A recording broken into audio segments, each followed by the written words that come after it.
All right, folks, it's the time. It's vase day. Oh yeah. So what I'm doing here is I'm covering a piece of wood with plastic, a round piece of wood, which I have a lot of these if you want one. But you don't need a round piece. It's just like other projects. You can work from a tile, a book, but if you're doing like a book or a piece of wood, it's a porous item and it's going to take the moisture out of your clay. So you need something that's waterproof, okay? So I'm using this piece of wood with plastic wrapped around it. And what I'm doing here is just our old stretching my clay out. No secret here. I'm trying to get it about 1/4 of an inch, about the thickness of a pencil, okay? And then I'm just going to flop it on my little thing here because I'm going to go bigger than what you guys are. You don't have to go that big, okay? You could use a small container like the probably a little bigger than the size of our glazed containers. And these vases, like at the max, make them 6 inches tall. I'm going to go about 12 inches on mine. If you want to go way bigger, you can. If you're way ahead and you want to challenge yourself, by all means, go bigger. But on this vase, I'm starting to roll out these coils. And these coils I make it look pretty easy. They're kind of tricky. The common mistake is people pushed way too hard when they're rolling them out. Barely touch the clay, folks. Use the palm of your hands right here. Okay? And that's what I'm doing. I'm just using the palm of my hands. And you see me kind of smack it once in a while because it starts becoming not round anymore. So it's like an oval shape. So I kind of smack it into a square almost. And then I kind of roll it again. And then I'll pop it back into a nice circle. Also, very important, folks, I'm making my coils about the same thickness as my slab, about 1/4 of an inch, about a pencil thickness.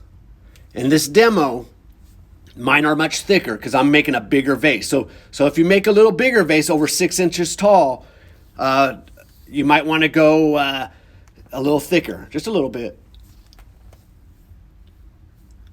And as you can see, I'm using my thumb. You can kind of see, you're losing it right here, but I'll show it again here in the class.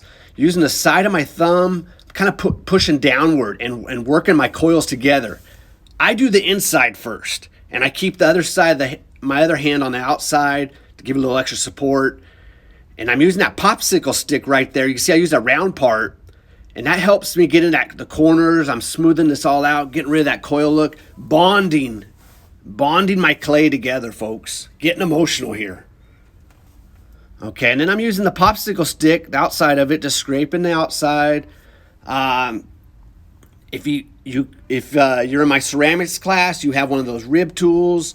I would recommend that. Works a little better. You could make a nice aluminum rib tool out of an aluminum can. I've done that back in my college days.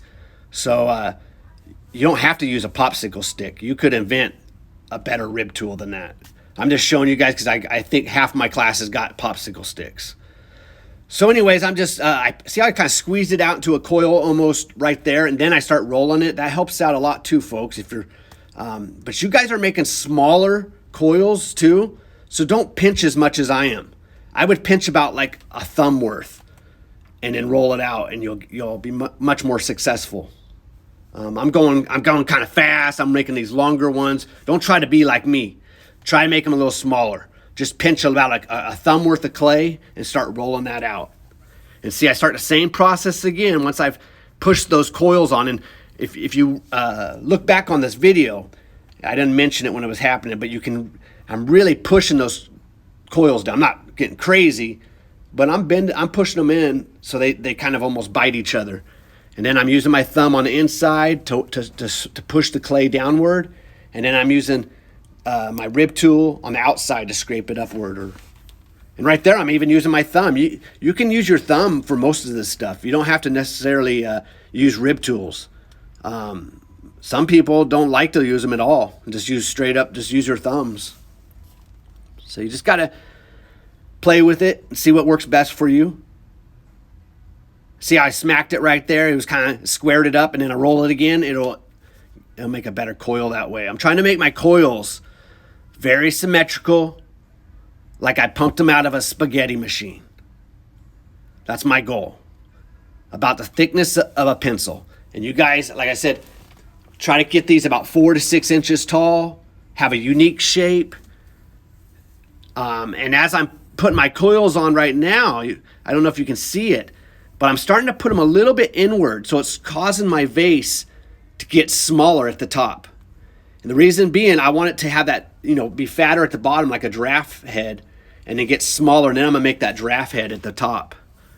But if I wanted to go back outward, I just start putting my coils kind of on the outward of my vase. And I'll go over this all again in class today. This is what we did last class, or what I did. This is how you start your vase. And I'm just smoothing it out, scraping, getting emotional. See, like I said, you don't have to have a round piece to work from like I am, but it does help out. You see how I can spin it real easy. Like I said, if you come in, you need some clay or dropping stuff off, and you want one of these little round wooden blocks, I have plenty of them. All right, stay tuned.